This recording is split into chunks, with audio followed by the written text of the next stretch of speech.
قل أتحاجوننا في الله وهو ربنا وربكم ولنا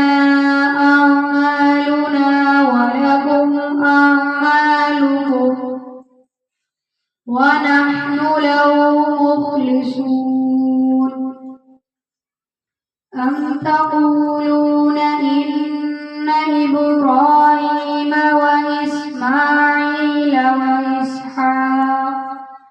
وإسحاق ويعقوب والأسباط كانوا هودا أو نصارى قل أأنتم أعلم أم الله ومن أظلم ممن كتم شهادة عنده من الله وما الله بغافل عما كانوا يعملون تلك أمة قد خلت لها ما كسبت ولكم ما كسبتم ولا تسألون